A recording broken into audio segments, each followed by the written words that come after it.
हमने पिछली क्लास में पाषाण संस्कृति और हड़प्पा सभ्यता दोनों को कंबाइन करके कंप्लीट कर लिया था, है ना। अब हम इसमें वैदिक सभ्यता की तरफ चलेंगे। सबसे पहले तो मूल बात क्या है वो समझिएगा। जो वैदिक लोग हैं, वैदिक सभ्यता के जो लोग हैं, इनको आर्य कहा जाता है, तथा जो हड़प्पा सभ्यता के लोग थे इनको अनार्य कहा जाता था। अनार्य को वर्तमान में द्रविड़ लोग कहते हैं, है ना। भारत के मूल जो वासी हैं वो द्रविड़ लोग हैं। भारत पर सबसे पहली बार आर्यों का आक्रमण हुआ था। आर्यों के बारे में कहा जाता है कि ये आर्य जो हैं वो मध्य एशिया से आए थे, मूलतः ईरान के निवासी इनको कहा जाता है, ठीक है। अलग अलग इतिहासकारों का अलग अलग मानना है। अधिकतर इतिहासकारों का मत यही है कि ये मध्य एशिया के निवासी थे। कुछ इतिहासकार ये कहते हैं कि ये जो है आपके मध्य रसिया वाले पोर्शन से आए थे। कुछ का मानना चीन वाले पोर्शन से आए थे। अलग अलग मानना है, लेकिन मूल मान्यता यही है कि अफ्रीका होकर के ईरान के रास्ते से आए थे, ठीक है। आर्य वे लोग हैं जो आज हम लोग नॉर्थ इंडिया में वास करते हैं, इन सभी को आर्य कहा जाता है, ठीक है। आर्य अपने आप को उच्च जाति का बताते हैं, उच्च समूह का बताते हैं। और उच्च जाति का या उच्च समूह का बताने के पीछे का इनका जो रीजन है, उच्च जाति या उच्च समूह का बताने का इनका जो रीजन है, उसका रीजन क्या है? उनकी मूल भाषा। वो अपनी मूल भाषा को बहुत स्ट्रांग बताते हैं और इनकी मूल भाषा है संस्कृत, ठीक है। दूसरा, ये लोग जिस एरिया में भी गए उस एरिया में जाकर के बस पाए और वहां के मूल निवासियों को खदेड़ पाए। इसके पीछे का रीजन है इनकी युद्ध लड़ने की कौशल शक्ति। इनमें युद्ध लड़ने की बहुत प्रवृत्ति है और युद्ध लड़ने में ये थोड़े प्रवीण भी हैं, तथा इनकी गति भी ज्यादा है। और गति इसलिए ज्यादा है क्योंकि इनकी युद्ध प्रणाली घुड़सवार पर होती है उस समय पर। और उस समय पर घुड़सवार युद्ध प्रणाली जो है अपने आप में स्ट्रांग है। एक आदमी पैदल जा रहा है और एक घुड़सवारी के माध्यम से जा रहा है, तो दोनों में अंतर हो जाएगा, है ना, इसलिए, ठीक है। लेकिन ये लोग टेक्निकली इतने स्ट्रांग नहीं है जितने द्रविड़ लोग हैं। दक्षिण भारत में जो जिनका पलायन हुआ है, उनका पलायन इन्हीं की वजह से हुआ है। कुछ इतिहासकारों का ऐसा मानना है। कुछ इतिहासकारों का ऐसा मानना है कि मौसम परिवर्तन हुआ, क्लाइमेट चेंज हुआ, और क्लाइमेट चेंज होने के कारण नदियां वगैरह जो हैं अपने रास्ते बदली, और जब रास्ते बदली तो हड़प्पा सभ्यता के मुख्य नगर जितने भी हैं वो सबके सब किसके किनारे थे? नदियों के किनारे थे। और वो नदियों के किनारे थे तो इसकी वजह से वो नगर जो है वो तहस नहस हो गए। अलग अलग इतिहासकारों की अलग अलग मान्यता है। इस दौर के बारे में इतिहास में अभी तक बहुत ज्यादा कोई लेखांकन हुआ भी नहीं है, क्योंकि हड़प्पा सभ्यता का समय अंकन किया जाता है 2500 से 1750 तक, और वैदिक सभ्यता के समय की शुरुआत होती है 1500 से। यानी कि 250 साल का बीच का जो अंतराल है, उस इतिहास के बारे में किसी को कोई जानकारी नहीं है। और जब कोई जानकारी नहीं है तो केवल क्या लगाया जा रहा है? अंदाजा लगाया जाता है बस। और अंदाजे के माध्यम से ज्ञात किया जाता है कि ऐसा रहा होगा, ठीक है। ओवरऑल बात इतना समझ लीजिए कि आर्य भारत में आकर के पहली बार बस गए, ठीक है। आर्य भारत में जैसे ही पहली बार आकर के बसे तो आर्यों की जो सभ्यता है उसको कहा गया वैदिक सभ्यता। आर्यों की जो भाषा है वो कौन सी है? संस्कृत। आर्य अपने आप को श्रेष्ठ बताते हैं। अब मैं कुछ बात करता हूं। आर्य बताते हैं अपने आप को श्रेष्ठ, और आर्य अपने आप को श्रेष्ठ किसके आधार पर बताते हैं? अपनी लैंग्वेज, अपनी भाषा के आधार पर, और उनकी भाषा क्या है? संस्कृत है। क्लियर है? कोई दिक्कत नहीं यहां तक। आर्य जब भारत में आकर के बसे तो इन्होंने शुरुआत भारत में सबसे पहली बार की है ग्रामीण सभ्यता से। किससे? कहा जाता है कि इतिहास में सबसे पहली बार इनके द्वारा जन बनाए गए थे। जन आजकल का कोई परिवार का समूह मान लीजिए, ठीक है ना। जन बनाए गए और जनों से फिर जनपद बने, जैसे आजकल ब्लॉक बन जाते हैं। और जनपदों से महाजनपदों का निर्माण हुआ, जैसे आजकल की डिस्ट्रिक्ट बन जाती हैं। और महाजनपदों से जाकर के फिर किसका निर्माण हुआ है? साम्राज्य का, जिसको मगध साम्राज्य कहते हैं, ठीक है। ऐसे करके ये सीरीज चलती है। तो वैदिक सभ्यता की दो तीन बातें। वैदिक सभ्यता किन लोगों की सभ्यता है? आर्यों की सभ्यता है। पहली बात क्लियर है। दूसरी बात, वैदिक सभ्यता की दूसरी बात क्या है? वैदिक लोग जो हैं, यानी कि जो आर्य लोग हैं, वो अपने आप को श्रेष्ठ बताते हैं। और किस आधार पर श्रेष्ठ बताते हैं? अपनी भाषा के आधार पर। और इनकी भाषा कौन सी है? संस्कृत है।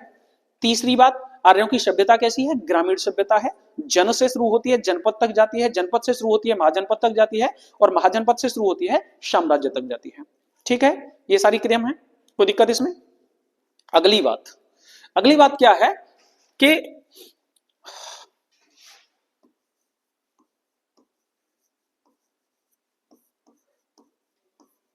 वैदिक सभ्यता का जो समय है वो क्या निर्धारित किया जाता है? 1500 ईसा पूर्व से लेकर के 600 ईसा पूर्व तक, 600 बीसी तक का समय है ना। वैदिक सभ्यता को दो भागों में बांट करके देखा जाता है, एक ऋग्वैदिक काल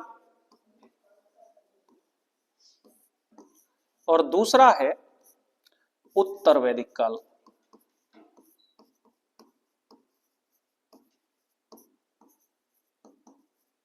ऋग्वैदिक काल का जो समय है वो 1500 से लेकर के 1000 बीसी तक का है और उत्तर वैदिक काल का जो समय है वो 1000 बीसी से लेकर के 600 बीसी तक का है। ठीक है, ये इनका समय है।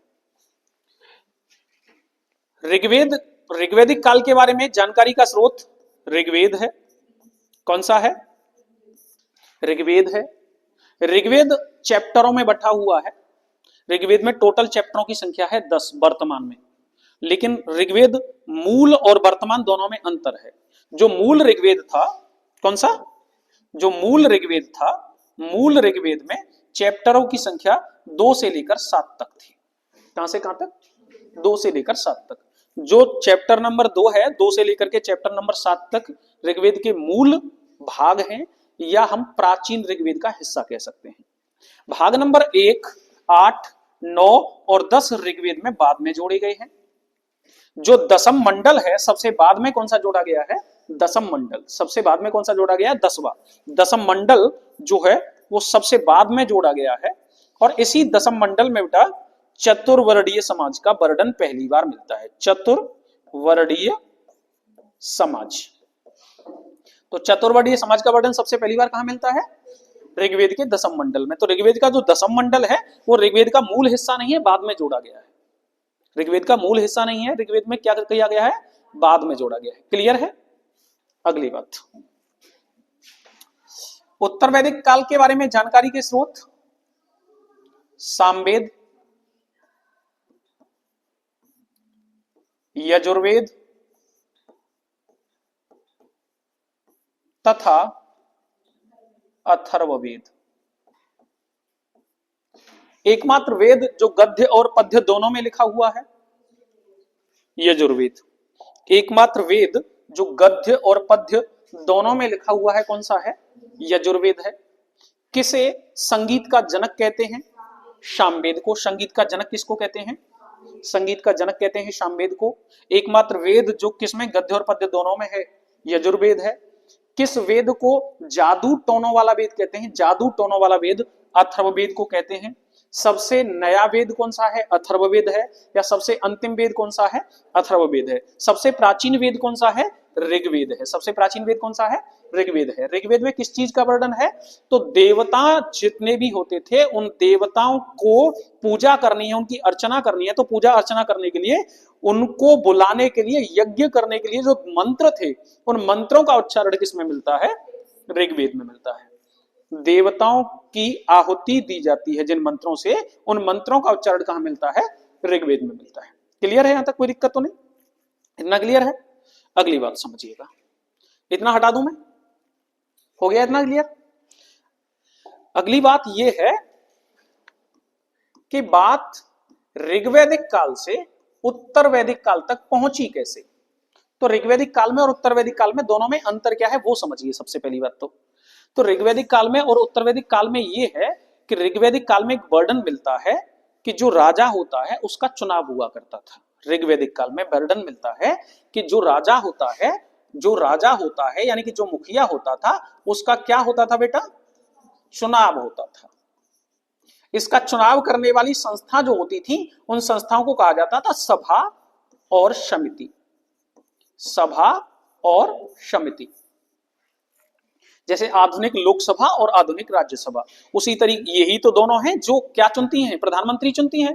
तो वैसे ही उस दौर में भी चुनाव हुआ करता था, राजा का चुनाव होता था, सब लोग वोट डालते थे और वोट डालना के बाद में कहां से राजा चुन करके आता था? तो सभा और समिति से। कहां से चुन करके आता था? सभा और समिति से। अब टेक्निकल चीज को समझिएगा कि इस दौर में महिला की स्थिति बड़ी स्ट्रांग है। समिति में महिलाएं भाग लिया करती थी। आजकल का लोकसभा इसी समिति को कहते हैं। आजकल का लोकसभा किसको कहते हैं, ये भी क्वेश्चन पूछ लिया है। आजकल का लोकसभा किसको कहा जाता है, आधुनिक लोकसभा। आधुनिक लोकसभा ऋग्वेद में किसको कहा जाता था, आधुनिक लोकसभा से तुलना किसकी की गई है, तो समिति की गई है। समिति में महिलाएं हिस्सा लिया करती थी। कौन हिस्सा लिया करती थी, पुरुषों के साथ महिलाएं भी हिस्सा लिया करती थी। यानी कि महिलाओं की स्थिति इस दौर में भी हड़प्पा सभ्यता की तरह स्ट्रांग थी। हड़प्पा सभ्यता में मात्र सत्तात्मक सत्ता है, वैदिक काल में मात्र सत्तात्मक तो नहीं है, लेकिन महिला की स्थिति बड़ी स्ट्रांग है। और महिला की स्थिति क्यों स्ट्रांग है, उसके पीछे का रीजन है, क्योंकि ऋग्वैदिक काल में इनकम का जो सबसे बेहतरीन स्रोत है वो क्या है, तो इनकम का सबसे बेहतरीन स्रोत है गाय। और गाय को ऋग्वैदिक काल में कहा गया है अघन्या। क्या कहा गया है, अघन्या। तथा दूसरा स्रोत क्या है, कृषि। ये द्वितीयक स्रोत में आता है, प्राथमिक में नहीं आता। किस में आता है, द्वितीयक स्रोत में आता है। प्राथमिक स्रोत में ऋग्वैदिक काल में कौन आता है, प्राथमिक स्रोत में ऋग्वैदिक काल में आता है पशुपालन। द्वितीयक स्रोत में ऋग्वैदिक काल में आता है कौन, कृषि। तो फिर भी गाय का क्यों वहां भी प्रभाव ज्यादा है, वो किस लिए है, तो गाय को अघन्या कहने के पीछे का लॉजिक समझिएगा कि गाय उस समय का सबसे प्रमुख पशु है। एक तो इनकम डायरेक्टली पशुपालन से होती है उससे, दूसरा कृषि में भी उसका जो बछड़ा जन्म लेता है तो उसके बछड़े के माध्यम से कृषि की जाती है। तो दोनों जगह उसका यूज है, दोनों जगह उसका यूज है, इसीलिए गाय को अघन्या कहा जा रहा है। ठीक है ना, टेक्निकल बात है। दूसरी बात, चूंकि महिला ही गाय को धोने का, रखने का, खान पिलान का ये सारी काम करती है, इसका मतलब इनकम के स्रोत भी अधिकतर किसके, प्राथमिक स्रोत किसके हाथ में है, महिला के हाथ में है। इसीलिए महिला की स्थिति स्ट्रांग है। उस दौर में न बाल विवाह प्रथा है, न पर्दा प्रथा है, इस तरीके की कोई बुराइयां नहीं है, नहीं न बहु विवाह प्रथा है, इस तरीके की बुराइयां नहीं है। ठीक है, अब आगे समझिएगा। 1000 ईसा पूर्व में, 1000 ईसा पूर्व में एक जगह है अतरंजी खेड़ा, एटा के पास में है अतरंजी खेड़ा। यहां से सबसे पहली बार लोहे के साक्ष्य मिलते हैं। सबसे पहली बार लोहे के प्राचीनतम साक्ष्य कहां से मिले हैं, अतरंजी खेड़ा से मिले, है ना, 1000 ईस्वी में। 1000 ईस्वी में जैसे ही अतरंजी खेड़ा से लोहे के साक्ष्य मिलते हैं, लोहे का साक्ष्य ऋग्वैदिक काल को ऑटोमेटिक कन्वर्ट कर देता है उत्तर वैदिक काल में। क्यों कन्वर्ट कर देता है, इसके पीछे का रीजन समझिएगा। अब होती क्या है चीजें, जैसे मान के चलिए कि राजा का इस दौर में होता था चुनाव। क्या होता था, चुनाव। एक बात हो गई, चुनाव करती थी सभा और समितियां, सभा और समितियां, यानी कि ये दोनों संस्थाएं प्रमुख संस्थाएं थी। ये दोनों संस्थाएं कैसी संस्थाएं थी। दूसरी तरफ महिला की स्थिति कैसी है, स्ट्रांग। जैसे ही लोहे का साक्ष्य मिला, लोहे के साक्ष्य ने क्या कर दिया, लोहे के प्रमाण मिल जाने से जो जुताई की जाती थी पहले वो लकड़ी के हल से की जाती थी, तो उतनी गहरी नहीं होती थी। और जब तक जमीन की चिराई गहराई में नहीं होगी तब तक उसमें अच्छी किस्म का फसल या बीज नहीं उगेगा। लोहे की ज्ञान हो जाने से लोहे की फाल को उस हल के, लकड़ी के हल के ऊपर रख दिया गया, और उसकी वजह से जब चिराई की गई जमीन की तो वो गहराई तक होने लगी। और जब जमीन की चिराई जो है गहराई तक होने लगी तो इसकी वजह से क्या हुआ, फसल में ऑटोमेटिक उत्पत्ति बढ़ गई। और जब फसल की ऑटोमेटिक उत्पत्ति बढ़ गई, इसका मतलब क्या है, अब अर्थव्यवस्था का प्राथमिक स्रोत कृषि बन गया, पशुपालन द्वितीयक स्रोत में चला गया। दो बातें समझ रहे हैं, ऋग्वैदिक काल में प्राथमिक स्रोत पशुपालन है, द्वितीयक स्रोत क्या है, कृषि है। उत्तर वैदिक काल में प्राथमिक स्रोत क्या हो गया, कृषि, और द्वितीयक स्रोत क्या हो गया, पशुपालन। जब उत्तर वैदिक काल में द्वितीयक स्रोत में पशुपालन चला गया, इसका मतलब है कि ऑटोमेटिक इनकम के जो स्रोत हैं वो महिला के हाथ से खिसक करके किसके हाथ में कन्वर्ट हो गए। जैसे ही महिला के हाथ से खिसक करके पुरुष के हाथ में कन्वर्ट हुए, इसका मतलब क्या है, अब कैसे समाज की गौण परंपरा शुरू हुई, पितृसत्तात्मक समाज की गौण परंपरा शुरू हो गई, पहली बात।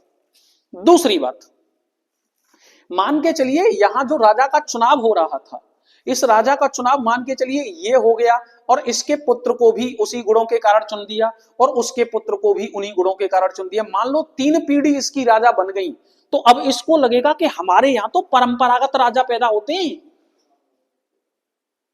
परंपरागत राजा पैदा होते हैं, यानी कि वंशानुगत राजा पैदा होते हैं। मतलब क्या है, जो ये प्रणाली थी ये थोड़ी सी गौण होती चली गई, और ऋग्वैदिक काल में जब चीजें मिली चतुर्वर्णीय समाज का वर्णन, तो उसने थोड़ी सी और बांट दिए, ब्राह्मण क्षत्रिय वैश्य शूद्र। और उसने बांटने के कारण क्या हो गया कि अब इसके दिमाग में एक बात फिक्स हो गई कि राजा के घर ही राजा पैदा होता है।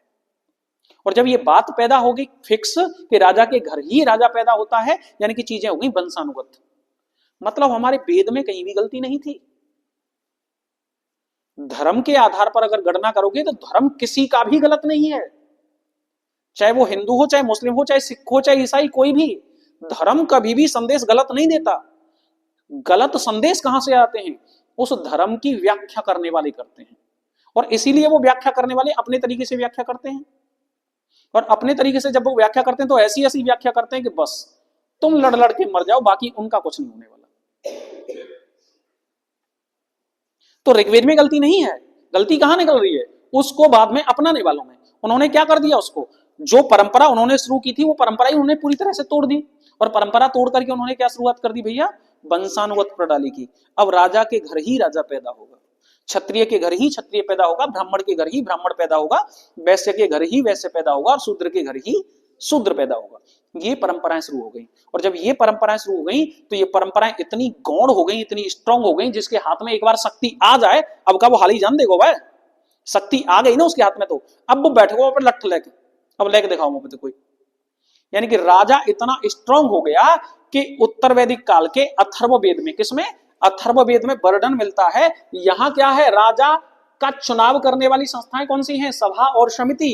और अथर्ववेद में एक लाइन मिलती है, सभा और समिति प्रजापति की दो पुत्रियों के समान हो गई। यानी कि उनकी स्थिति है दयनीय। और जा बात है कहवे के पीछे को रीजन जी, और समझ लो कि महिला की स्थिति कैसे होगी कि सभा और समिति की स्थिति प्रजापति की दो पुत्रियों के समान हो गई। इसका मतलब कि महिला की स्थिति भी दयनीय हो गई और इनकी स्थिति दयनीय हो गई। जो परंपरागत प्रणाली थी वो टूट गई और एक राजतंत्रात्मक प्रणाली की शुरुआत हुई। ठीक है, कोई दिक्कत इसमें? ये राजतंत्र प्रणाली की शुरुआत होगी। यहां तक कोई दिक्कत? क्लियर है? अब वेदों में लैंग्वेज जो लिखी हुई थी वो कैसी थी? संस्कृत। अब संस्कृत ऐसी क्लिष्ट भाषा है कि आम जनता की समझ में नहीं आ रही थी, तो संस्कृत को समझने के लिए उसका व्याकरण लिखा गया। संस्कृत को समझने के लिए जो व्याकरण लिखा गया उसको हम कहते हैं ब्राह्मण ग्रंथ। कौन से ग्रंथ कहते हैं? ब्राह्मण ग्रंथ। ब्राह्मण ग्रंथों में मैंने जैसा कि पिछली क्लास में आपको बताया था कि कुछ चीजें ऐसी अपवाद स्वरूप मिली जिसकी वजह से समाज में क्या हो गया, बंटवारा। और जब समाज में बंटवारा हो गया तो समाज को एकीकृत करना जरूरी था। और उसी क्रम में एक पुस्तक लिखी गई जिसका नाम था वन पुस्तक। कौन सी वन पुस्तक? कौन सी है? आरण्यक ग्रंथ। कौन सी? ब्राह्मण ग्रंथों में इस तरीके की व्याख्या की गई कि समाज पूरी तरीके से बट गया और सारी क्रियाएं ब्राह्मण में और क्षत्रिय में आकर के बस गई। आरण्यक ग्रंथों में इस तरीके से क्रिया की गई कि चाहे तुम चोरी करो, चाहे लूट करो, कछु करो, लेकिन भूखे पेट मत मरो। जाको मतलब क्या है? इसका मतलब है कि दोनों धुरियों पर खड़े हो गए। अब इनके बीच में सामंजस्य बिठाना जरूरी था और इनके बीच में सामंजस्य बिठाने के लिए ही एक नई पुस्तक लिखी गई जिनका नाम था उपनिषद। क्या था? वेदों का अंतिम भाग किसको कहा जाता है? उपनिषदों को ही कहा जाता है। वेदों का अंतिम भाग किसको कहा जाता है? ठीक है, क्लियर है इतनी बात? वेदों की संख्या है 4। वेदों की संख्या कितनी है? पुराणों की संख्या कितनी है? 18। पुराणों की संख्या कितनी है? 18। क्लियर है? यहां तक कोई दिक्कत तो नहीं? तो इस तरीके से ये परंपराएं चल रही हैं। अब इतना कंसेप्ट तो तुम्हारा बन गया दिमाग में। दूसरी बात, अब मैं दूसरी बात कर लेता हूं। जिस एरिया में वैदिक सभ्यता सबसे पहली बार फली फूटी तो वो आ रहे हैं किधर से? एशिया की तरफ से। तो आएंगे सबसे पहली बार कहां? भारत में। पश्चिमोत्तर भारत में। कहां आएंगे? पश्चिमोत्तर भारत में। और पश्चिमोत्तर भारत में आएंगे तो पश्चिमोत्तर भारत का मतलब कौन सा है? वह क्षेत्र जो सिंधु वाला है, सिंधु वाला क्षेत्र है ना। पश्चिमोत्तर भारत का मतलब सिंधु वाला क्षेत्र है, सप्त सैंधव क्षेत्र जिसको बोलते हैं। पश्चिमोत्तर भारत यानी कि सप्त सैंधव क्षेत्र में आकर के बसेंगे। और सप्त सैंधव क्षेत्र में बसे हुए थे पहले से कौन? हड़प्पा वासी, यानी कि उनको खदेड़ेंगे तब जाकर के अपना वास करेंगे। यानी कि वैदिक सभ्यता भी उसी जगह पर फलीभूत हुई है जहां पर पहले से हड़प्पा सभ्यता का विकास हुआ था। क्लियर है? और जब हड़प्पा सभ्यता का विकास हुआ था उसी जगह पर फली फूली है, तो इसका मतलब क्या है कि उस समय की सबसे प्रमुख नदी कौन सी है? सिंधु। ऋग्वैदिक काल की सबसे प्रमुख नदी, ऋग्वैदिक काल की सबसे प्रमुख नदी की बात करेंगे तो कौन सी मिलती है? सिंधु। कौन सी मिलती है? सबसे ज्यादा बार वर्णन होता है सिंधु का। और ऋग्वैदिक काल में सबसे पवित्र नदी जिसको माना जाता है वो है सरस्वती। ऋग्वैदिक काल की सबसे पवित्र नदी कौन सी है? सरस्वती। अब हम बार बार कहते हैं सप्त सैंधव क्षेत्र। सप्त सैंधव क्षेत्र का मतलब है 7 नदियों का क्षेत्र। कितनी नदियों का? 7। तो 7 नदियां कैसे बनी? 2 तो हो गई सिंधु और सरस्वती, प्लस हो जाती हैं 5। ये 5 कौन है? तो ये है पंचतंत्र की नदियां। कौन सी हैं? पंचतंत्र की नदियां। कौन सी नदियां? और पंचतंत्र की 5 नदियां कौन सी हैं? झेलम, चिनाब, रावी, व्यास और सतलज। ये उत्तर से दक्षिण इनका क्रम है, ध्यान रखिएगा, यही क्रम है इनका। झेलम, चिनाब, रावी, व्यास, सतलज। कोई दिक्कत इसमें? पंचतंत्र की ये 5 नदियां plus Saraswati plus Sindhu, total मिलाकर के कितनी हो गई? 7। सबसे ज्यादा बार वर्णन मिलता है ऋग्वेद में कौन सी नदी का? सिंधु का। ऋग्वेद में सबसे पवित्र नदी किसको कहा जाता है? सरस्वती को। किसको कहा जाता है? क्लियर है? एक और बात, ऋग्वेद के नदी सूक्त में टोटल 21 नदियों का वर्णन मिलता है। कितनी का? ऋग्वेद के नदी सूक्त में टोटल 21 नदियों का वर्णन मिलता है। इस 21 नदियों के वर्णन में से गंगा का वर्णन पूरे ऋग्वेद में केवल एक बार मिलता है। केवल एक बार। कितनी बार? यमुना का वर्णन पूरे ऋग्वेद में केवल 2 बार मिलता है। यानी कि अभी तक ये लोग उस एरिया में नहीं पहुंच पाए हैं जहां गंगा और यमुना की दोआब की विशेषता को समझा जा सके। उस एरिया में पहुंचेंगे कब? जब 6ठी शताब्दी ईसा पूर्व आ जाएगी, तब जब मगध आ जाएगा तब। बात समझ गए? क्लियर है? तो ये नदियां हैं। कोई दिक्कत यहां तक? क्लियर है? इतना कंसेप्ट क्लियर है? यानी कि वैदिक सभ्यता का जो एरिया है, जो क्षेत्र है, वो कौन सा है? पश्चिमोत्तर भारत या सप्त सैंधव क्षेत्र है। सप्त सैंधव क्षेत्र की 7 नदियां। कोई दिक्कत इसमें? क्लियर है? अब मैं ऑब्जेक्टिव पढ़ाना शुरू करता हूं। मुझे लग रहा है कि लगभग कंसेप्ट बन जाएगा, है ना? चलिए, सबसे पहली बात, ऋग्वेद विश्व का सबसे प्राचीन ग्रंथ माना जाता है। दुनिया का सबसे प्राचीन ग्रंथ कौन सा है? ये मोस्ट इंपोर्टेंट क्वेश्चन है, तमाम बार पूछा गया। दुनिया का सबसे प्राचीन ग्रंथ कौन सा है? ऋग्वेद है। वेद कितने हैं हमारे? 4 हैं। उन वेदों में सबसे प्राचीन वेद भी कौन सा है? ऋग्वेद है। कौन सा है? सबसे नवीन वेद कौन सा है? अथर्ववेद है। ठीक है। दूसरी बात, ऋग्वैदिक आर्यों की प्रमुख भाषा अभी बताए थे, ये इसी भाषा के आधार पर अपने आप को श्रेष्ठ भी बताते हैं। ऋग्वेद में सिंधु नदी का सबसे ज्यादा बार उल्लेख हुआ है, अभी बताए थे। ऋग्वेद में वर्णित सबसे पवित्र नदी कौन सी है? सरस्वती है। सरस्वती नदी को माते तमा या देवी तमा या नदी तमा, नदियों का प्रमुख भी कहा गया है। नदी तमा मतलब नदियों में प्रमुख, देवी तमा मतलब देवी मां के समतुल्य, और माते तमा का मतलब माता के समतुल्य। ठीक है। ये क्वेश्चन ये क्वेश्चन पूछा गया है कि ऋग्वेद में किस नदी को माता के समतुल्य बताया गया है? तो ध्यान रखिएगा, सरस्वती को। ऋग्वेद में किस नदी को माता के समतुल्य बताया गया? तो सरस्वती को। ठीक है। नदियों में सर्वोत्तम किस नदी को बताया गया ऋग्वेद में? सरस्वती को। नदियों में सर्वोत्तम की बात कर रहा हूं मैं। नदियों में सर्वोत्तम किस नदी को बताया गया ऋग्वेद में? तो सरस्वती को। लेकिन किस नदी का उल्लेख सबसे ज्यादा बार हुआ है ऋग्वेद में? तो सिंधु का। ठीक है। गंगा का वर्णन कितनी बार है? 1 बार। कितनी बार है? आज की पवित्र नदी पूछेंगे तो गंगा बताएंगे, लेकिन उस दौर की पवित्र नदी पूछेंगे तो कौन है? सरस्वती है। ठीक है।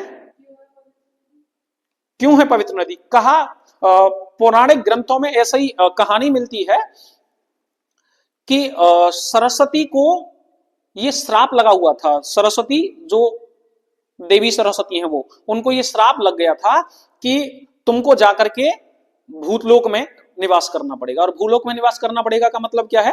वो यहां पर बहना शुरू कर दी नदी के तौर पर।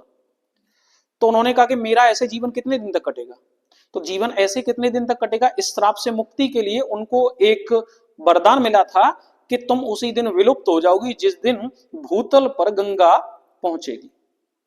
तो जैसे ही गंगा नदी का उद्गम होता है यहां, वैसे ही सरस्वती का विलुप्त। हाँ जी, ये नहीं, ये तो आज भी नहीं है, त्रिवेणी कहते हैं कहने के लिए, लेकिन वो कोई त्रिवेणी संगम नहीं है। अरे वो संगम आप कहते हैं, लेकिन है ही नहीं सरस्वती कहीं भी। ये तो अब वही बात हो गई ना कि हम कुछ मान लें। अब ये मानने के लिए तो हम कुछ भी मान लें, मानने के लिए तो हम कुछ भी मान लें। आप यह दो बातें देखिए, एकदम लॉजिक बिठाइएगा आप, एक लॉजिक बिठाइएगा आप कि जिस सरस्वती नदी का वर्णन मिल रहा है ऋग्वेद में, जिस सरस्वती नदी को नदियों में सर्वोत्तम बताया जा रहा है, माता तमा कहा जा रहा है, माता के समतुल्य बताया जा रहा है, उस सरस्वती नदी का एरिया कौन सा है? उस सरस्वती नदी का एरिया ऋग्वेद इंगित करता है क्या? तो उस सरस्वती नदी का एरिया ऋग्वेद इंगित करता है हिमालय की जटाओं से निकलती हुई गुजरात तक जाती है और गुजरात में जाकर के विलुप्त हो जाती है। वो ये जगह है। अब सरस्वती की ये जगह है। अब आप ले गए इसको कहां, देखिएगा, एक एरिया इधर का और आप ले गए इधर, गंगा बह रही है इधर, यमुना बह रही है इधर, यहां आकर के मिल रही है। भैया ये नदी यहां कैसे पहुंच गई? ये नदी यहां कैसे पहुंची भाई? ये कौन सा लॉजिक है? मतलब जब चीजों को तथ्य पर पलटोगे ना, तब पता चलेगा कि कुछ खेला हो गया, कुछ तो खेला हो गया। तो कहने के लिए वो त्रिवेणी संगम है, लेकिन कोई त्रिवेणी संगम नहीं है, वो दो नदियों का मूल है। और जब कभी भी आप ध्यान रखिएगा, एक तरफ जल लीजिए एक हाथ में और एक हाथ में दूध लीजिए और दोनों की धाराओं को ऐसे करके दूर से मिलाइए, जहां वो बीच में मिल रही होंगी ना, वहां तीसरी धारा ऑटोमेटिक बन जाएगी। मिला के देख लो, कोई भी बन जाएगी। हल्का सा दूध का स्रवण और हल्का सा पानी का स्रवण रहेगा उसमें, और पानी अलग दिखेगा, दूध अलग दिखेगा, और वो धारा अलग दिखेगी। नहीं तो करके देख लो कभी भी, 2 गिलासों में दूध और पानी ले लेना। तो वो वही है, यमुना और गंगा दोनों मिलती हैं, तो जो मिलन है ना, वो मिलन में तीसरा पानी झलक आता है। क्योंकि गंगा का पानी एकदम स्वच्छ और यमुना का पानी एकदम प्रदूषित, दोनों पानी एकदम मिलते हैं तो तीसरा उसमें झलक आता है। इसीलिए कहते हैं त्रिवेणी संगम हो गया। ये तो वो कोई त्रिवेणी संगम नहीं है। वही तो बात, ये अदृश्य बताते हैं। कहीं कोई किसी ऐतिहासिक तथ्य है? नहीं, ऐतिहासिक तथ्य नहीं है। ये कैसा तथ्य है? मानने वाला। और मानने के लिए तो हम कुछ भी मान लें, मानना तो हम कुछ भी मान लें फिर भाई। चलिए खैर, नेक्स्ट आइए, यहां उस चीज को छोड़िए, आगे बढ़िए। तो यहां तक कोई दिक्कत? ठीक है। तो सरस्वती को माते तमा नदी कहा गया है, देवी तमा भी कहा गया है, नदी तमा भी कहा गया है, कोई दिक्कत नहीं है यहां तक। अगला पॉइंट, अथर्ववेद में जनसाधारण के रीति रिवाजों जैसे जादू टोना चिकित्सा इत्यादि के संबंध में जानकारी मिलती है। मैंने पहले ही बताया था आपको, अथर्ववेद को जादू टोने वाला ग्रंथ किसको कहते हैं? अथर्ववेद को। जादू टोने वाला ग्रंथ किसको कहते हैं? अथर्ववेद को। क्लियर है, कोई दिक्कत तो नहीं। नेक्स्ट, प्राचीन हिंदू विधि का लेख किसमें हुआ है? तो मनु ने किया है, और जिनकी पुस्तक का नाम है मनुस्मृति। ठीक है, चलिएगा। ऋग्वेद का प्रमुख देवता इंद्र को माना गया है, और इंद्र को विश्व का स्वामी भी कहा गया है। ऋग्वेद का सबसे प्रमुख देवता किसको कहा गया है? इंद्र को, और इंद्र को ही विश्व का स्वामी भी बताया गया है। इंद्र के बारे में एक वर्णन और भी मिलता है कि ये दुर्गों को तोड़ता है, दुर्गों को तोड़ता है। जब कभी भी युद्ध होते हैं तो इंद्र को जाना पड़ता है, दुर्ग विजेता। दुर्ग क्या होते हैं? हाँ, किले। ठीक है, चलिए नेक्स्ट। यहां तक कोई दिक्कत नहीं, आगे बढ़ते हैं। अब ये ऋग्वेद की प्रमुख नदियां हैं, और उस दौर में ऋग्वेद में क्या नाम मिलते हैं, उनके आज नाम बदल गए हैं, ऋग्वेद में क्या नाम मिलते हैं वो दिया गया है। यहां से क्वेश्चन हर बार पूछता है। एक नदी है द्रस्वती, जिसको घग्गर कहते हैं आजकल, पर ये बहुत इंपॉर्टेंट है नहीं। सबसे इंपॉर्टेंट है सतुद्री, आजकल कहते हैं सतलज। परसुड़ी, आजकल कहते हैं राभी। कुभा को काबुल नदी कहते हैं। वितस्ता, आजकल कहते हैं झेलम। अस्किनी, आजकल कहते हैं चिनाब। विपासा, आजकल कहते हैं व्यास नदी। व्यास नदी उस दौर की क्या है? विपासा। गोमती, गोमल, कुमु, कुर्रम, सदानीरा, गंडक, सुवास्तु, स्वात, ध्यान रखिएगा यहां सरस्वती नाम लिखा हुआ है ऋग्वेद में, और आजकल कहते हैं सरस्वती। क्या कहते हैं? सरस्वती, है ना। लेकिन सिंधु का नाम ऋग्वेद में भी सिंधु है और आज भी सिंधु है। यही सातों ध्यान रखने की है। सिंधु आज भी सिंधु है, सरस्वती लिखा है ऋग्वेद में, आजकल लिखा है सरस्वती। सतलज सतुद्री, रावी परसुड़ी कहते थे, झेलम को वितस्ता, चिनाब को अस्किनी और व्यास को विपासा। ठीक है, नेक्स्ट अगला। वैदिक देवता इंद्र को पुरंदर, पुरंदर का मतलब किलों को तोड़ने वाला, किलों को विध्वंस करने वाला कहा गया है। मंडकोपनिषद में सत्य के महत्व को बताने के लिए सत्यमेव जयते, ये क्वेश्चन तमाम बार पूछा जाता है। ये मंडकोपनिषद किसका उपनिषद है? पहली बात तो ये बताइएगा। है गलत, अथर्ववेद का उपनिषद है मुंडकोपनिषद। कौन से वेद का उपनिषद है मुंडकोपनिषद? तो अथर्ववेद का। कौन से का? अथर्ववेद का उपनिषद है मुंडकोपनिषद, जिसमें वाक्य मिलता है सत्यमेव जयते, सत्यमेव जयते। क्लियर है? क्लियर है? अगली बात, प्राणों की संख्या कितनी है? 18। प्रारंभिक वैदिक आर्यों का धर्म मुख्यतः, यह क्वेश्चन बहुत पूछा जाता है। सबसे पहली बार जो आर्य थे वो किसकी पूजा करते थे? तो प्रकृति की पूजा करते थे। किसकी पूजा करते थे? और धीरे धीरे करके जब जैसे जैसे उन्होंने अपना धर्म स्टेबलाइज किया, तो वैसे वैसे उन्होंने अपने धर्म के आधार पर प्रकृति की पूजा करने के तौर पर ही प्रकृति से संबंधित नाम रख दिए देवताओं के। इंद्र की पूजा करने के पीछे का लॉजिक है कि हमको क्या करानी है? वर्षा, यानी कि वर्षा का देवता इंद्र कह दिए, है ना। रोशनी चाहिए, रोशनी के देवता सूर्य कह दिए। समझ गए ना। तो प्रकृति की पूजा करते थे और प्रकृति की पूजा के तौर पर ही उन्होंने अपने देवताओं का नामकरण कर दिया। ठीक है, नेक्स्ट। उत्तर वैदिक काल किससे संबंधित है? यही से शुरुआत की थी हमने। और सबसे पहली बार प्राचीन लोहे का सबसे प्राचीन साक्ष्य कहां से मिला है? अतरंजी खेड़ा से। और कब का मिला है? 1000 BC का। ठीक है, और जैसे ही अतरंजी खेड़ा से लोहे का साक्ष्य मिलता है, ऋग्वैदिक काल खत्म होकर के किस में कन्वर्ट हो जाता है? उत्तर वैदिक काल में कन्वर्ट होता है। जातक कथाएं किससे संबंधित है? मोस्ट इंपोर्टेंट क्वेश्चन है। महात्मा बुद्ध से संबंधित हैं, और महात्मा बुद्ध के जीवन की कथाओं का वर्णन जिसमें मिला है, वो वर्णन मिलता है किसमें? जातक कथाओं में। जातक कथाओं में महात्मा बुद्ध के जीवन का वर्णन है। महात्मा बुद्ध के जीवन का वर्णन किसमें है? जातक कथाओं में। क्लियर है, नेक्स्ट। गायत्री मंत्र के रचनाकार कौन है? गायत्री मंत्र के रचनाकार कौन है? विश्वामित्र। गायत्री मंत्र कहां से लिया गया है? ऋग्वेद से। कहां से लिया गया है? ऋग्वेद के कौन से मंडल से? गलत, ऋग्वेद के 7वें मंडल से गायत्री मंत्र लिया गया है। कौन से? और क्या वर्णन है किसके? इसके रचनाकार कौन है? विश्वामित्र। और गायत्री मंत्र किसको समर्पित है? मां सविता को। मां सविता को। और कई बार मां सविता का जो संकल्प है वो किसके साथ जोड़ा गया है? सूर्य देवता के साथ। किसके साथ जोड़ा गया है? ठीक है ना। वैसे मां सविता को समर्पित है गायत्री मंत्र, लेकिन मां सविता को जो समर्पित गायत्री मंत्र है उसका कॉम्बिनेशन किसके साथ बैठाया गया है? सूर्यदेव के साथ। ठीक है। महाभारत का मूल नाम क्या मिलता है? ध्यान रखिएगा, ये क्वेश्चन कई बार पूछ लिया है। महाभारत का मूल नाम मिलता है जय संहिता। जय संहिता। महाभारत का मूल नाम क्या मिलता है? जय संहिता। महाभारत के प्रमुख पात्र कौन है? प्रमुख पात्रों की बात कर रहा हूं मैं। महाभारत के प्रमुख पात्र हैं पांडव। महाभारत के प्रमुख पात्र कौन हैं? पांडव। ध्यान रखिएगा इसको। और यहीं से क्वेश्चन अब मैं आपको बता दूं, कुछ और आ जाते हैं यहीं से।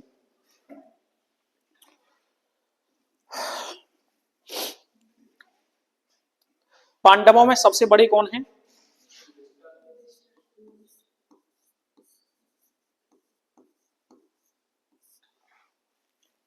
युधिष्ठिर के बारे में कहा जाता है कि ये धर्मराज के पुत्र थे। किसके पुत्र थे? दूसरे कौन हैं? भीम के बारे में कहा जाता है कि ये पवन देव के पुत्र थे। किसके पुत्र थे? तीसरे कौन हैं? अर्जुन के बारे में कहा जाता है कि ये इंद्र के पुत्र थे। किसके पुत्र थे? चौथे कौन थे?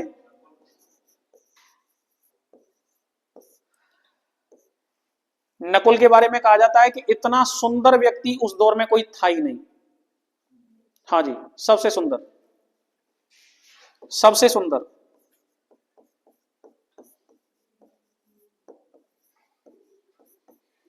और पांचवे कौन थे? सहदेव। और सहदेव के बारे में कहा जाता है कि इनके बराबर दूरदर्शी उस दौर में कोई व्यक्ति नहीं। हाँ जी, दूरदर्शिता सबसे ज्यादा है।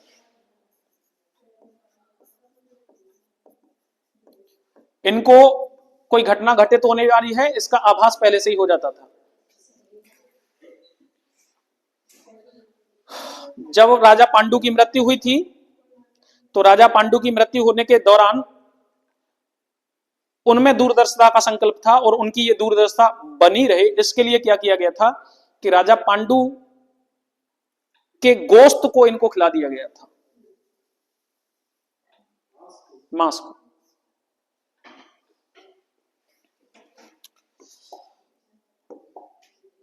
पांडवों को वनवास हुआ।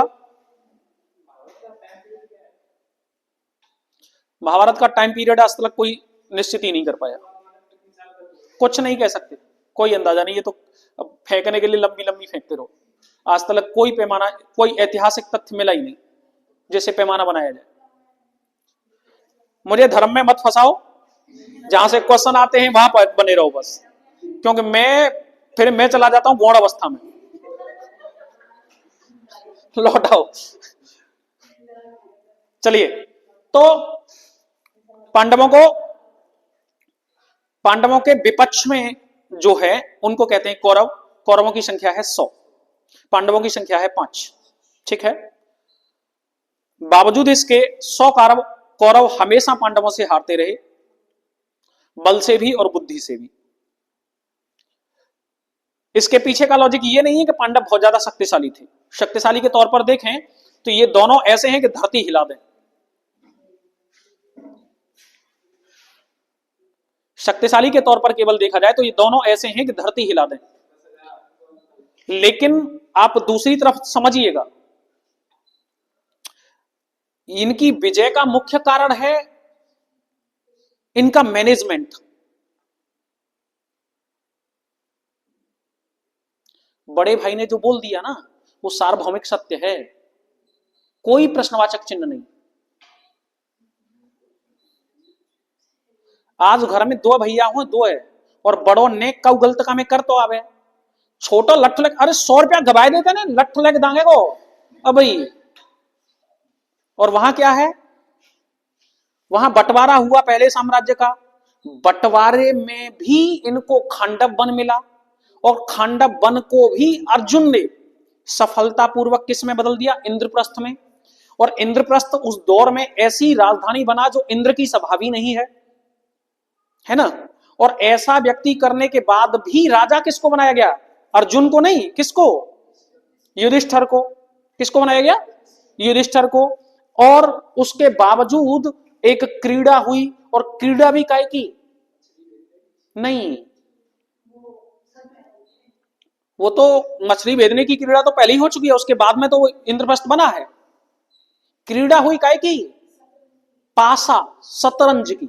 और शतरंज की क्रीड़ा, महाभारत का सबसे अहम जो संदेश है वो यही है, जुआ कभी किसी का भला नहीं है, सगा नहीं है। जुआ हुआ, और जुए में बैठा भी कौन? अब समझिएगा ये किस ओर इशारा कर रहा है कि जुए में बैठा कौन? धर्मराज। मतलब ऐसा व्यक्ति जिसमें इतनी सोचने की शक्ति है, उसका भी दिमाग गायब हो गया जुए में। इसको जुआ कहते हैं। इसको जुआ कहते हैं। पासे किसके कहने पर चलते थे वो गया भाड़ में। बात तो इतनी सी है ना कि इसको कहते हैं जुआ। पासे उसके कहने पर चलते थे तो उनके तरफ से भी तो कृष्ण थे, बुला लेते उनको। इसको कहते हैं एट ए टाइम कौन सा दिमाग काम कर रहा है वो। और एट ए टाइम वो दिमाग क्या करता है ना, जुआ तमोगुण में आता है। और तमोगुण जब व्यक्ति के अंदर आता है ना तो सबसे पहले अपनी शक्तियां भूलता है। व्यक्ति के अंदर जब कभी भी तमोगुण आता है सबसे पहला काम उसका यही होता है, वो अपनी शक्तियां भूल जाता है। उसको पता ही नहीं रहता मुझे करना क्या है, यानी कि उसका विनाश शुरू हो जाता है वहीं से। हुआ यही, यही हुआ। तो क्या हुआ, शतरंज का खेल हुआ, पासा फिके, युधिष्ठिर राज्य हार गए। और युधिष्ठिर जैसा व्यक्ति अपनी पत्नी को दांव पर लगा गया। युधिष्ठिर जैसा व्यक्ति, मतलब जिसकी कसमें खाई जाती हो कि इससे बड़ा धर्म का ज्ञानी कोई आदमी नहीं। वो आदमी राज्य तो हारा, अपनी पत्नी भी हार गया। आपको अंदाजा है कि अब ऐसा ऐसा कैसे हो सकता है? मतलब क्या है, ये व्याख्या है उसी की। और पत्नी हार गया, राज्य हार गया। खेल कौन रहा था? युधिष्ठिर। खेल कौन रहा था? तो चाहते तो विरोध कर जाते ना भीम और अर्जुन, और पता चलती बाकी गर्दन उखाड़ के फेंक देते, चले कहां ते आए हो तू, हमारा खेलन दे रहे तो है, हमारा मान लेते ही बात। लेकिन लेकिन क्या हुआ, माने वो बोले भी नहीं, वो बोले भी नहीं, एक शब्द नहीं निकाला। यही उनकी विशेषता है, ये कॉम्बिनेशन है उनकी विशेषता। इतना शक्तिशाली हो जाने के बाद 12 साल के लिए वनवास पर चले गए। आप उस फैक्ट को समझिए जो मैं जिस ओर इशारा कर रहा हूं। इतना सब कुछ होने के बाद 12 साल के वनवास पर चले गए और वनवास झेला। चाहते तो बहुत ही विद्रोह करके आ जाते, हट अब मारम दे देना, पर नहीं आए। क्यों? उसके पीछे का भी लॉजिक है धर्मराज। उसने कह दिया कि गलती मुझसे हुई है, और गलती मुझसे हुई है तो इसका मतलब पश्चाताप करूंगा मैं। जब तक इसका पूर्ण पश्चाताप मैं नहीं करूंगा तब तक मुझे कुछ नहीं चाहिए। तुम चाहते हो तो जाओ ले लो। इसको कहते हैं भातृ प्रेम। तो इतना खतरनाक भातृ प्रेम दुनिया में कोई दूसरा उदाहरण ही नहीं। अब क्वेश्चन जो बनते हैं वो बताता हूं मैं यहां से। वनवास हुआ और वनवास में इनको 1 वर्ष का अज्ञातवास हुआ। क्या हुआ? अज्ञातवास का मतलब था कि अगर उस 1 वर्ष के दौरान किसी भी रूप में कौरवों ने उनको पहचान लिया तो उनको दोबारा से वनवास पर जाना पड़ेगा।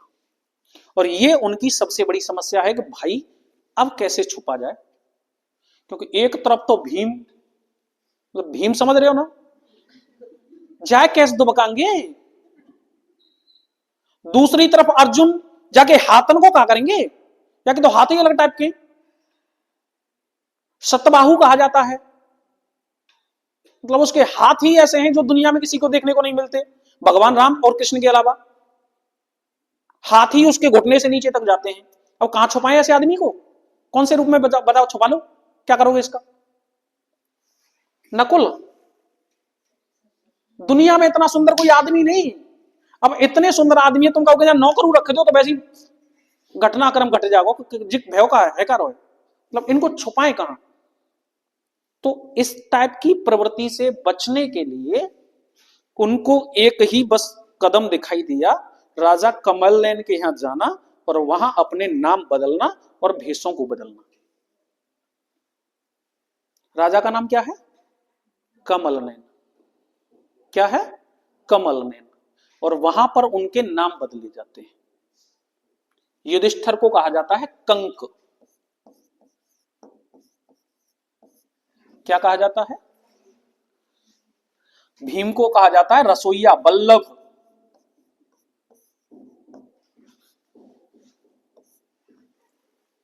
अर्जुन को बहनलला।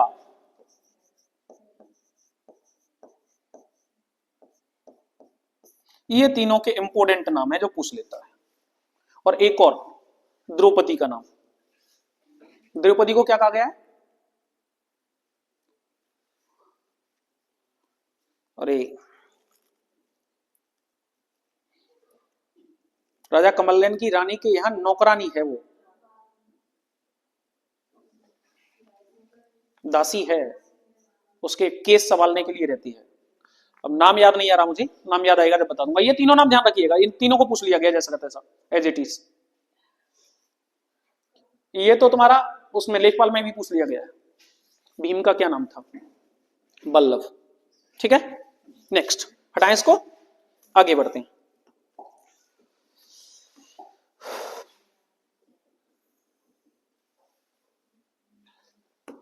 हिंदू धर्म का पारंपरिक प्राचीन नाम क्या है? तो सनातन धर्म है। सामवेद भारतीय शास्त्रीय संगीत का उद्गम माना जाता है, अभी बताए थे। भारतीय संगीत का जनक किसको कहते हैं? सामवेद को कहते हैं। संस्कृत में जो आर्य शब्द है उसका मतलब होता है एक उत्तम व्यक्ति, मैंने पहले ही बताया था आपको।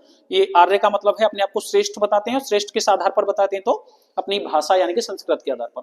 वेदों की संख्या 4 है, ऋग्वेद, यजुर्वेद, सामवेद, अथर्ववेद। ये ध्यान रखिएगा, ये इसी क्रम में है। सबसे पहला वेद ऋग्वेद, दूसरा यजुर्वेद, तीसरा सामवेद और चौथा है अथर्ववेद। ठीक है, नेक्स्ट। ऋग्वेद, यजुर्वेद तथा सामवेद को वेद त्रयी, मोस्ट इंपोर्टेंट क्वेश्चन है ये, याद रखना। वेद त्रयी किसको कहा जाता है? तो अथर्ववेद को हटा दीजिए, वेद त्रयी कहा जाता है, या त्रयी इसको कहा जाता है, या मूल वेद भी इनको ही कहा जाता है। क्वेश्चन ऐसे करके आ जाए कि किन्हें मूल वेद कहा जाता है, किन्हें मूल वेद कहा जाता है, तो याद रखिएगा यही वेद त्रयी को ही मूल वेद कहा जाता है, यानी कि अथर्ववेद को छोड़कर। ठीक है, नेक्स्ट। वर्ण शब्द का सबसे पहली बार उल्लेख कहां मिलता है बेटा? तो ऋग्वेद में मिलता है। ऋग्वेद में भी कहां मिलता है? तो दशम मंडल में। कहां मिलता है? दशम मंडल में, बता दिए थे ना कहां मिलता है। और दशम मंडल में भी कहां? तो पुरुष सूक्त में, दशम मंडल के पुरुष सूक्त, दशम मंडल के। क्लियर है, नेक्स्ट आगे। इसके कुछ क्वेश्चन कर लिए जाए। निम्नलिखित में से कौन सा वेद सबसे प्राचीन है? ऋग्वेद है। कौन सा है? ऋग्वेद है। कौन सा वेद गद्य और पद्य दोनों में लिखा हुआ है? यजुर्वेद है ना। कौन सा वेद है? किसे जादू टोनों वाला वेद कहते हैं? अथर्ववेद को कहते हैं। किस वेद में देवताओं की स्तुति में गाए गए मंत्रों का उल्लेख है? ऋग्वेद में। किस वेद में देवताओं की स्तुति में गाए गए मंत्रों का उल्लेख? ऋग्वेद में। किसे जादू टोनों वाला वेद कहते हैं? किसे कहते हैं? आधुनिक वैज्ञानिक वेद किसको कहते हैं? अथर्ववेद को ही आधुनिक वैज्ञानिक वेद कहते हैं। जादू टोना भी है और साथ में वैज्ञानिक पद्धति भी है, दोनों है। ठीक है, नेक्स्ट।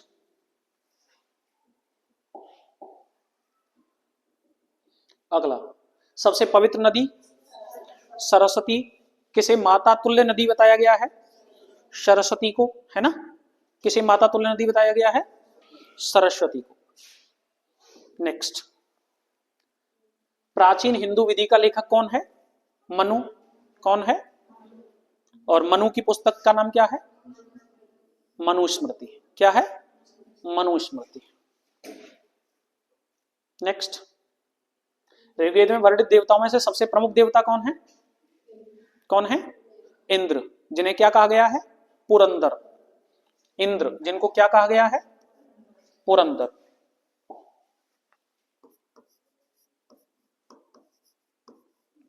ध्यान रखिएगा, विष्णु और ब्रह्मा देवता नहीं है, इनको देवताओं की स्थिति में नहीं रखा गया है। ये भगवान है, ये भगवान है, त्रिदेव। और त्रिदेव की सूची में किसको रखा जाता है? ब्रह्मा, विष्णु, महेश, त्रिदेव। और ये त्रिदेव किसके रूप हैं? तो भगवान, यानी कि भगवान का अंश माना गया है। त्रिदेव कौन कौन? ब्रह्मा, विष्णु और महेश। महेश मतलब कौन? शिव जी। ठीक है, नेक्स्ट। अगला, वैदिक देवता इंद्र ईश्वर थे किसके? अरे अभी बताया था मैंने, वर्षा के, यानी कि बादलों के। ठीक है ना, किसके थे? वर्षा यानी कि बादलों के। कोई दिक्कत है यहां तक? नेक्स्ट, अगला क्वेश्चन। बातें नहीं, पुराणों की कुल संख्या कितनी है? 18 है। नेक्स्ट, गौतम बुद्ध का जन्म कहां हुआ था? गौतम जन्मे लुम्बिनी, बोध गया में ज्ञान, कुशीनगर में सीख दई, अच्छा, गौतम जन्मे लुम्बिनी, गौतम जन्मे लुम्बिनी, बोध गया में ज्ञान,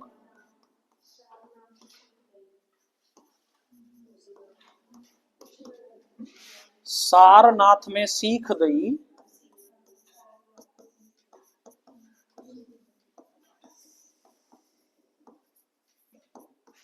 कुशीनगर में प्राण।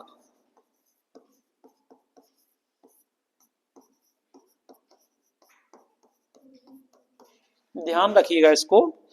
तो महात्मा बुद्ध, गौतम का मतलब क्या है यहाँ पर, महात्मा बुद्ध, और महात्मा बुद्ध का जन्म, जन्म कहाँ हुआ था, लुम्बिनी में। महात्मा बुद्ध का जन्म कहाँ हुआ था, लुम्बिनी में। और महात्मा बुद्ध को ज्ञान की प्राप्ति कहाँ हुई थी, तो बोध गया में। महात्मा बुद्ध को ज्ञान की प्राप्ति कहाँ हुई थी, बोध गया में। महात्मा बुद्ध ने अपनी सीख का मतलब है पहली शिक्षा, सीख का मतलब क्या है, शिक्षा। महात्मा बुद्ध ने अपनी सबसे पहली शिक्षा कहाँ दी थी, सारनाथ में। महात्मा बुद्ध ने अपनी सबसे पहली शिक्षा कहाँ दी थी, सारनाथ में। कहाँ दी थी, सारनाथ में, ठीक है। और महात्मा बुद्ध ने प्राण कहाँ त्यागे थे, यानी कि उनकी मृत्यु कहाँ हुई थी, कुशीनगर में। कहाँ हुई थी, क्लियर है। नेक्स्ट, हटाएं इसको आगे।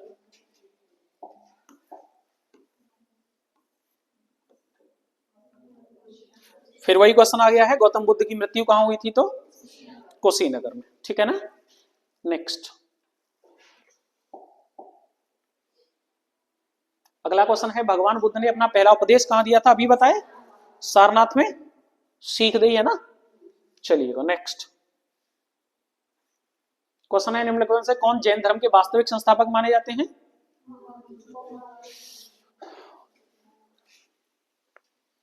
जैन धर्म के संस्थापकों की आप बात करोगे तो जैन धर्म में संस्थापक जैन धर्म के तीर्थकरों को माना जाता है। किसको माना जाता है, तीर्थकरों को माना जाता है। और जैन धर्म में टोटल तीर्थकरों की संख्या कितनी है, 24। कितनी है, जैन धर्म के सबसे पहले तीर्थकर कौन है, ऋषभदेव।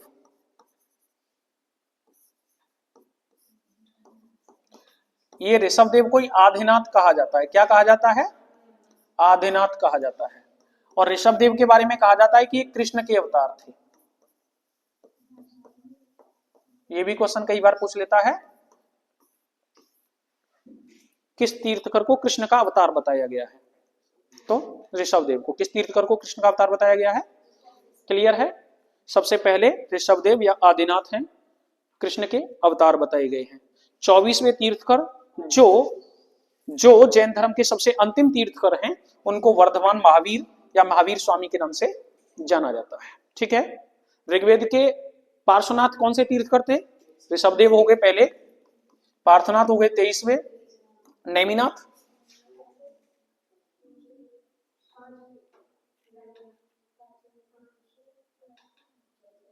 नेमिनाथ कौन से थे।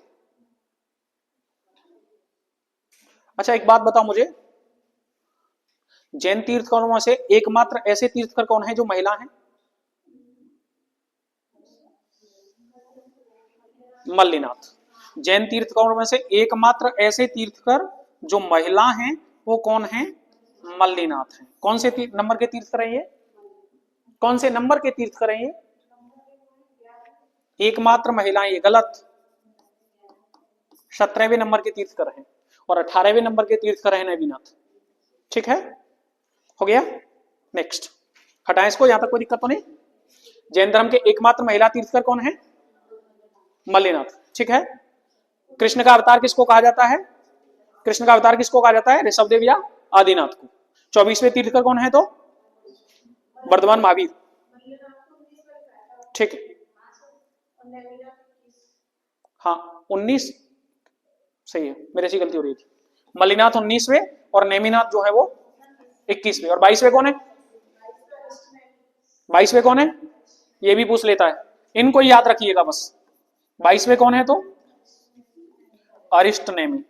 22वें कौन है, ध्यान रखिएगा इनको ही बस। 19वें मल्लिनाथ एकमात्र महिला, पहले आदिनाथ या ऋषभदेव कृष्ण के अवतार, 22वें अरस्टिनेमी, 23वें पार्श्वनाथ, 21वें नेमिनाथ और 24वें महावीर स्वामी।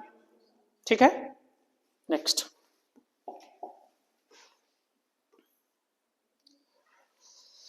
आगे बात करते हैं।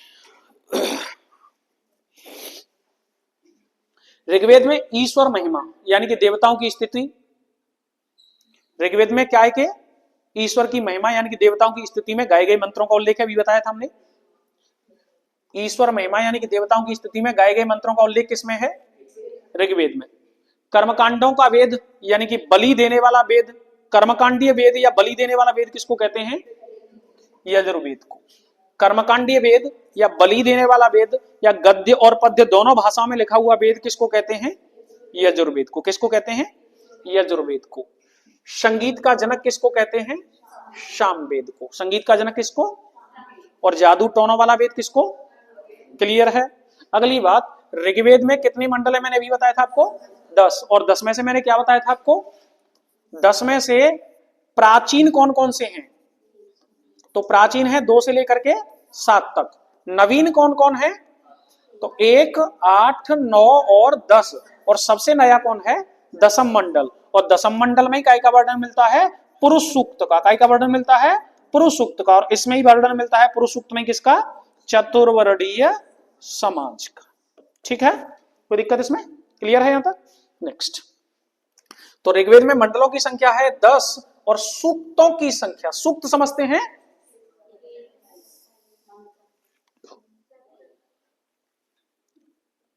चैप्टर तो मंडल हो ही गए, सूक्त क्या होता है? मंत्र होते हैं। सूक्तों की संख्या कितनी है? 1028। अथर्ववेद में कुल अध्याय कितने हैं? 20। सूक्त कितने हैं? 731। तंत्र मंत्र और वशीकरण का संदर्भ किससे है? वशीकरण का संदर्भ किससे है? अथर्ववेद से। ठीक है, नेक्स्ट। यज्ञ संबंधी विधि विधानों का पता देखिएगा, ध्यान रखिएगा, गलती मत कर देना। देवताओं की स्थिति में गाए गए मंत्रों का उल्लेख ऋग्वेद में है। देवताओं की स्थिति में यानी कि देवता किन मंत्रों से खुश होंगे इसका वर्णन तो ऋग्वेद में है, लेकिन वो मंत्रों का उच्चारण कैसे होगा, कौन से विधि विधान द्वारा होगा, जल अर्पण करना है कि वायु अर्पण करनी है, पुष्प अर्पण करना है कि चावल अर्पण करना है, ये जो वर्णन है यानी कि यज्ञ संबंधी विधि विधान कैसे अर्पण होगी? अरे तुम खुद ही जिंदे हो वायु के अर्पण से। विधि विधानों का पता कहां से लगता है? यजुर्वेद से। ठीक है ना, क्लियर है? नेक्स्ट। तो यज्ञ के संबंध में विधि विधानों का वर्णन कहां से? यजुर्वेद से।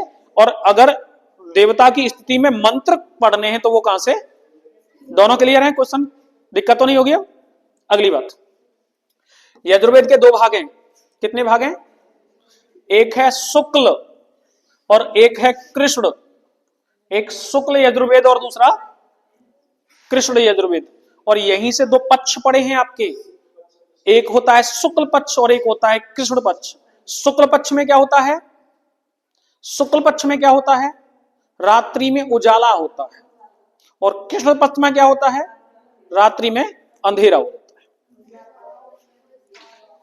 शुक्ल यजुर्वेद को है, शुक्ल यजुर्वेद को वाज स्नेही संहिता के नाम से भी जानते हैं। इंपोर्टेंट क्वेश्चन है, वाज स्नेही संहिता किसको कहते हैं? तो यजुर्वेद को ही कहते हैं। और यजुर्वेद में भी पूछ ले कौन से को, तो शुक्ल यजुर्वेद को। ठीक है, शुक्ल पक्ष पहला होता है। उपनिषद, अगली बात मैंने आपको बताया था, वेदों को समझने के लिए जो पुस्तकें बनी वो कौन से थे? ब्राह्मण ग्रंथ। वेदों को समझने के लिए जो पुस्तक बनी वो कौन से थे? ब्राह्मण ग्रंथों की व्याख्या गलत तरीके से कर दी गई, तो इसकी वजह से गुस्से में आकर के जो नए किताबें लिखी गई उनको क्या कहा गया? आरण्यक ग्रंथ। क्या कहा गया? आरण्यक ग्रंथ। आरण्यक।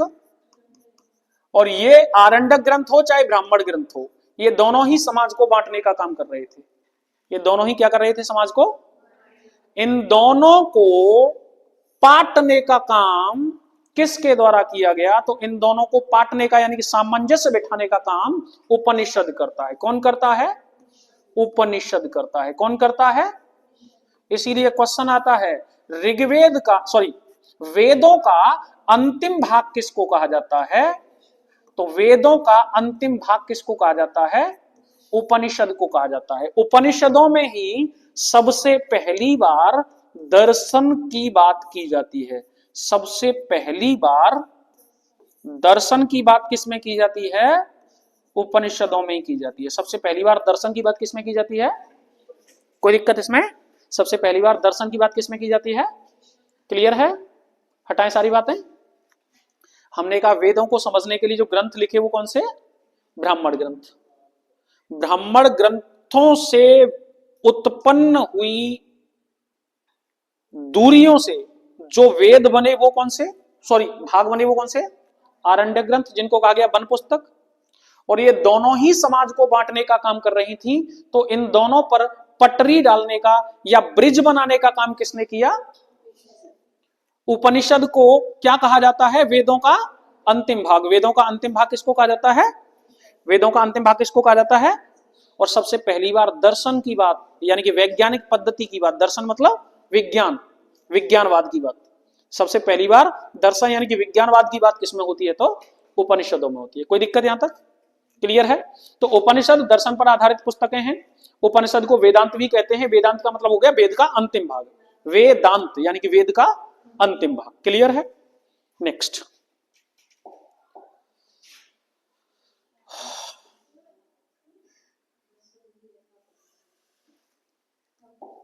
अगली बात,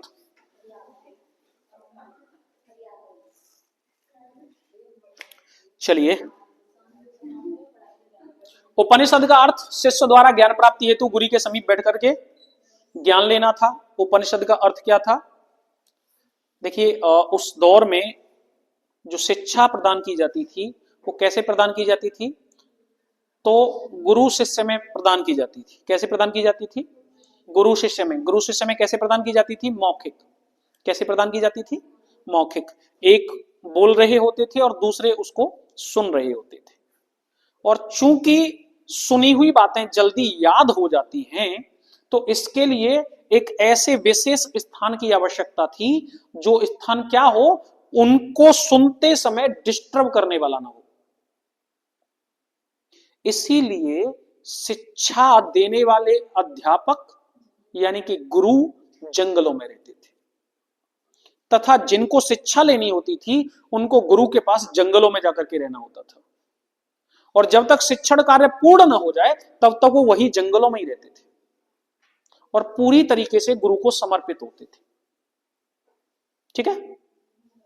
नेक्स्ट, एक बड़ा फेमस वाद है ये यम नचकेतावाद। यम नचकेता संवाद किसमें उल्लेख मिलता है? यम नचकेता संवाद का कई बार पूछा गया क्वेश्चन है।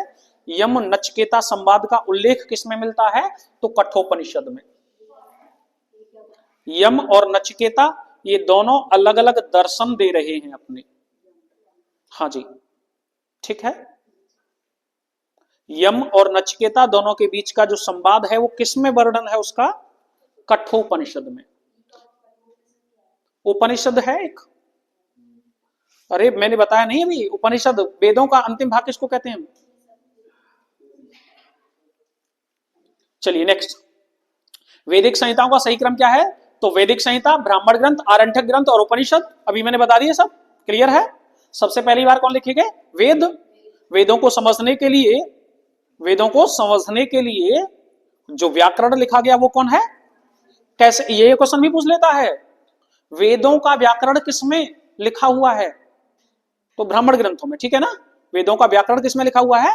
ब्राह्मण ग्रंथों में। और किसे वन पुस्तक कहा जाता है? आरण्यक ग्रंथों को। और किसे वेदांत कहा जाता है? यानी कि वेदों का अंतिम भाग, उपनिषद को। ठीक है? वेदों में ही 4 प्रकार के आश्रम की व्यवस्था बताई गई है। कितने प्रकार के आश्रम बताए गए हैं? 4। कितने प्रकार के आश्रम बताए गए हैं? 4। कौन कौन से? सबसे पहला आश्रम है ब्रह्मचर्य, गृहस्थ, वानप्रस्थ, संन्यास। ब्रह्मचर्य, गृहस्थ, वानप्रस्थ और संन्यास। और ये ब्रह्मचर्य वाले सेशन में ही शिक्षण कार्य पूर्ण होता है।